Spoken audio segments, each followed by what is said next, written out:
Hi everyone, my name is Patrick Yuran and I am the president of PJY Consulting.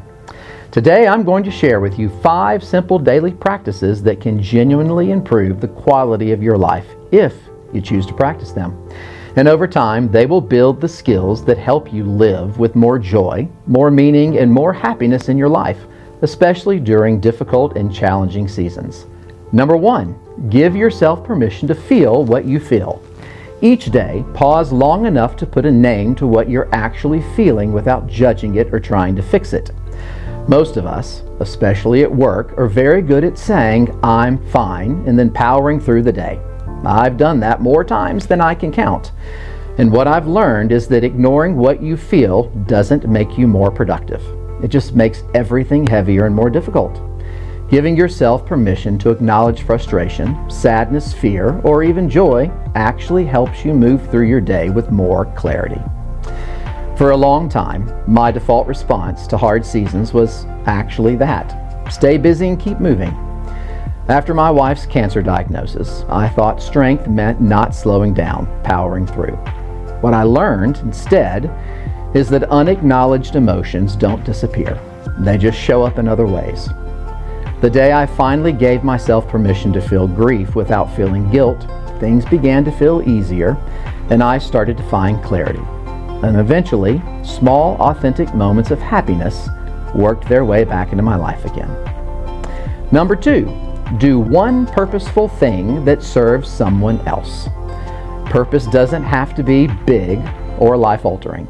Each day, choose one small way to help someone else. That might be checking in on a coworker who seems overwhelmed, really listening to your partner at the end of the day, or encouraging someone who's struggling. Even on days when you feel depleted, showing up for someone else in a small way can remind you that your presence still matters. A few months into our cancer journey, my wife said something that changed everything for us. She woke up one morning and said, "We're supposed to help people, and this is just another way to do it." So from that moment on, purpose became something we practiced daily. We did it through listening, advocacy, and small acts of care. Even on days when we were exhausted, the daily practice of helping someone else reminded us that our lives still had meaning. These purposeful acts didn't remove the pain, but it did give pain purposeful direction, and again, small, authentic moments of happiness began to work their way back into our lives. Number 3, release one thing you're trying to control. Each day, ask yourself this question: what am I holding on to that is costing me peace? At work, this often looks like trying to manage every outcome, every conversation, and every detail. I'm very familiar with this instinct. Letting go doesn't mean lowering your standards. It just means recognizing what is actually within your control and what isn't. Asking yourself this question every day and releasing control of just one thing can bring you immediate relief. Anyone that knows me will tell you that I am a planner by nature. So when life became unpredictable for me at the start of our cancer journey, I doubled down on trying to control my schedule and goal outcomes. Well, at a certain point, I realized that struggling to hold on and control something that was completely out of my control just was not serving me. It was stealing my happiness, and I was giving away my joy.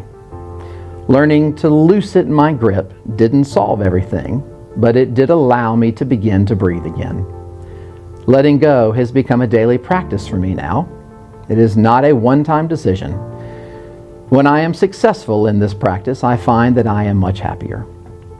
Number 4, practice intentional presence with one person. Each day, give one person your undivided attention. In the workplace, that might mean closing your laptop during a meeting, silencing your phone during a conversation, or staying curious instead of being defensive when someone shares some constructive feedback with you. At home, it might look like sitting with your partner or kids without multitasking. Presence is one of the simplest ways to help people feel valued and connected. Some of the most meaningful moments with my wife weren't filled with words or solutions. They were quiet moments sitting together, holding hands, not trying to fix anything. I learned the same lesson early in my leadership career. When I rushed to fix people's problems, I often created more distance than connection. Presence turned out to be one of the most practical and powerful forms of care. You'll be surprised how good you begin to feel when you have these small, authentic moments of daily connection and the happiness that it will bring back into your life. Number 5, notice a moment of joy and let it linger. Each day, slow down long enough to notice one small, good thing happening around you. Choosing joy does not typically come in the form of fireworks. You typically choose joy through a shared laugh with a colleague or a friendly exchange with a complete stranger, or simply a few moments of quiet time before the day begins. When you notice those moments and let them land, they begin to change how the whole day feels. One of my favorite moments from the book happened after a particularly long, difficult week. My wife and I drove to the mountains, sat on our back porch, and watched the sun disappear behind the mountains. Nothing had really improved for her medically, and all the challenges were still there.